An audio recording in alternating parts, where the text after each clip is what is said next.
Hello there, my name is Ackerman. I'm an environmental studies major at UNC Greensboro. I am an intern with North Carolina League of Conservation Voters, simply a passionate activist. First things first, I am going to show you a picture. This, quite obviously, is an energy plant. When you take a look at this product, the energy impact of its production, distribution, and consumption is fairly obvious.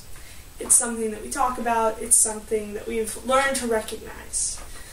On the other hand, when I show you this guitar, or when we speak more specifically about, or more generally about music, I guarantee that one of the last things that's crossing your mind is energy impact.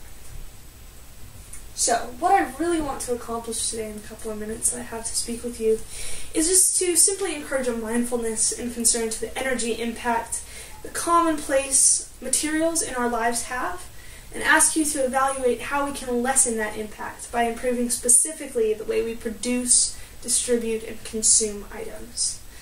So I'm going to try to contextualize this concept by discussing music as an example. So, when speaking about music and its production, the first thing that you need is an instrument. So here I have my acoustic guitar, nothing fancy. However, from what little I know about it, the body is made out of spruce and rosewood, the neck is made out of mahogany, and the fretboard is also made out of rosewood. So, these materials needed to be gathered together.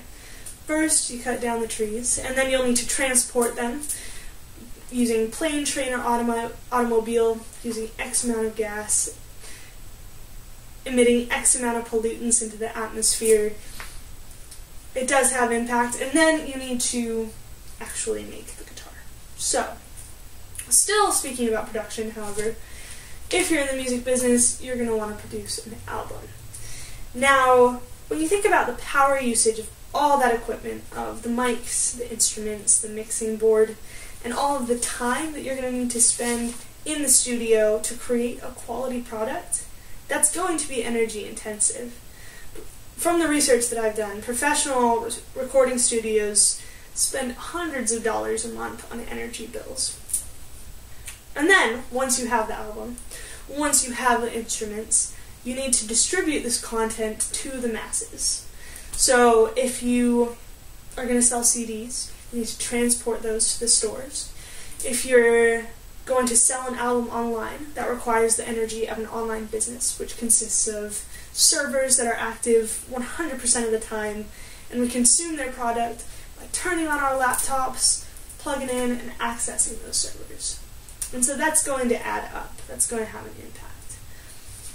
But really, in truth, musicians don't make money by selling albums so much anymore. With the mention of Spotify and YouTube and pirating, it's kind of on the back burner there. So the way that musicians make money is by going on tour, by putting on gigs, and by putting on festivals. So personally, I go to this festival in Pittsburgh, North Carolina. It's called Shikori Hills. I go there about twice a year. And honestly, in comparison to a lot of festivals, it's very small scale. And yet, you still have hundreds of people that pile into their cars and drive out to this remote part of the country just to see some music. They have beer vendors, they have food vendors, they power the stages, they put on light shows. This is energy intensive, and if you compare something as small as Shikori to something like Bonnaroo, that has its impact as well. Now, I'm not saying that we need to stop making music and going to festivals. Cutting out music is not the solution. That would just make a really sad world, in my opinion. However, I do think that we have the potential to lessen that cost, and therefore we should. We have the potential to lessen our energy impact in general, and so we should.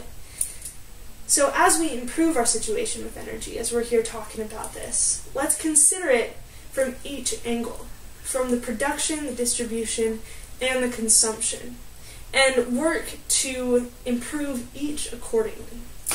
Let's think about the small things.